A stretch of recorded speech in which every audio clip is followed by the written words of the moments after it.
Just south of the live music capital of the world is San Marcos, a town where the music scene is adapting to some major changes. Since the close of Triple Crown, a venue that was once the heart of the city's music scene, artists are scrambling to find another reliable venue. I miss the culture that Triple Crown brought, and I don't know, just sense of a home and sense of people in this room have been rocking out in San Marcos for years, and we will continue that, and that's what I loved about it. And now it's just kind of, you find a stage and you find somebody to amp it for you, and that's about it. That's all that matters here now. With the void left by Triple Crown's closing, smaller scale venues have risen to the challenge. Kiva, Wake the Dead, and Valentino's have all opened their doors to musicians within the past year. Although venues have given local musicians a cushion, musicians still feel the need to do it themselves. The DIY spirit has made house shows and neighborhood festivals favorable to both attendees and artists alike. We kind of just do our own grassroots. Since there's not a place now, that's what it's come to. The funnest shows that I've done and seen are always someone's just yeah, let's do it in my house, whatever. We don't need all this fancy equipment. We can just throw down.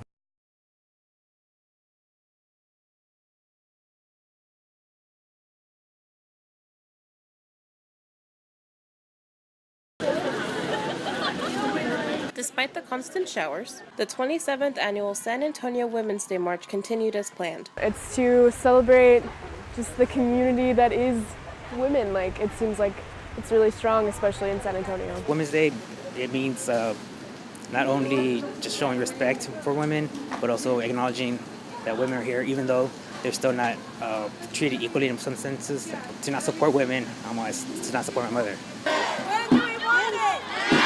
200 people from the community gathered for the march downtown, which left one protester feeling optimistic about the political climate going forward. It's hopeful. I feel really hopeful. I feel hopeful about all the political activity that's been happening lately, and we need it. And we need people out voting and being politically active, because some really scary things are happening right now. The march brought together both men and women in the community who are working toward the same goal. It's all of us. All of us being active together. Gay rights, women's rights, men's rights, transgender rights. We're all one community. Women's rights are human rights. Women's rights are human rights. Women's rights are human rights. Women's rights are human rights.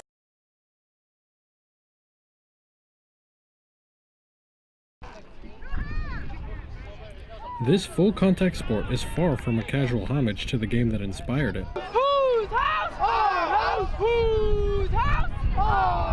The Diamond Cup is a nationally recognized tournament for a sport with its own set of Muggle rules. Chasers interact with a deflated volleyball called the quaffle and shoot into the hoops for points, while beaters can throw bludgers at them in order to get them out. It's kind of like a mix between rugby, dodgeball, and then it has elements of basketball defense in there as well. The snitch enters the game 18 minutes into play and runs around trying to evade both teams' seekers who try to grab the tennis ball tucked into a sock hanging off the snitch's shorts. If they grab the ball, the game is over. For these chasers, beaters, and seekers, there's more to the game than just catching the snitch. Everybody's so helpful. Everybody wants this organization to succeed, not only at the team level. I'm mostly impressed with the people that aren't on the team that volunteer and work really hard for this organization to make Diamond Cup and all of our stuff possible. At Texas State and even nationwide, this community is connected through its love of the sport. We know we're a family. We just work for each other and work to reach the same goal. There's no individuals on this team. Even if you don't want to play Quidditch one day, you always have a friend in another state you can stay with, so it creates a really good bond.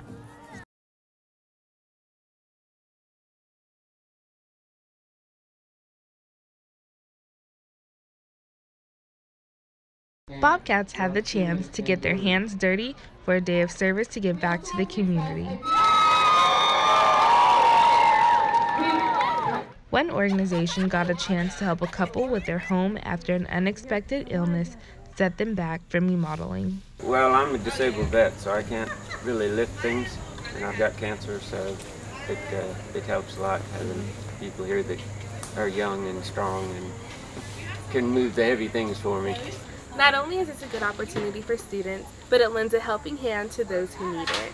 12 acres of land is a lot for Dan and Kathy Ball to handle, so on this Saturday, 30 students helped rake leaves, relocate a chicken coop, and pull weeds out of the garden. Dan's not able to do a lot of things, so this really was a good way for us to be able to do the things that we couldn't do.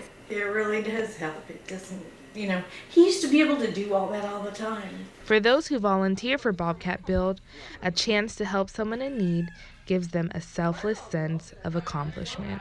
It's hard owning all this land and trying to maintain it like every day, all the animals and things like that. So knowing that we're coming to help them and help them with like months of work in just a couple of hours is really nice.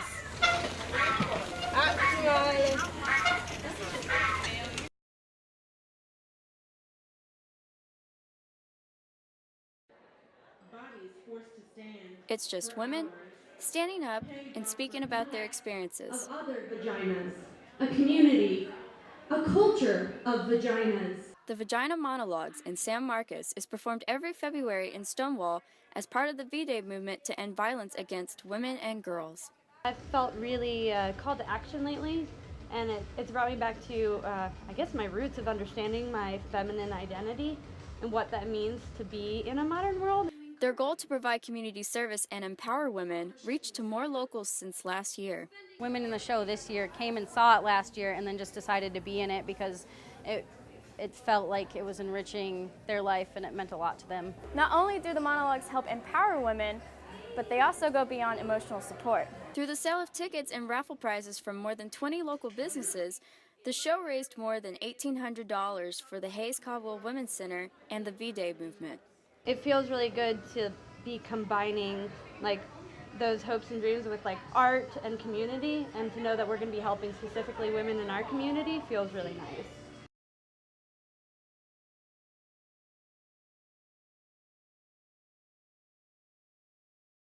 Hi guys! How are you amazing, wonderful people doing on this wonderful, amazing Saturday? My name is Cynthia Charles. I am a 22-year-old Twitch streamer, game design student, and cosplayer. And I love gaming. I love gaming so much. I love kicking ass. I love playing games. I love the people. I love the social aspect of it. It's really just almost an adrenaline rush to get on and know that people are like watching you and you want to do really well. So I always knew that like streaming was a thing, I guess for a couple of years now. And I saw like there's a bunch of people, PewDiePie and all them and whatnot, that are doing really well with it, but I didn't know anybody who actually streamed, and I didn't know how you would even go about that. One of my friends, DJ Kilpatrick, he ended up making Chainsaw 8, which is kind of a variety stream.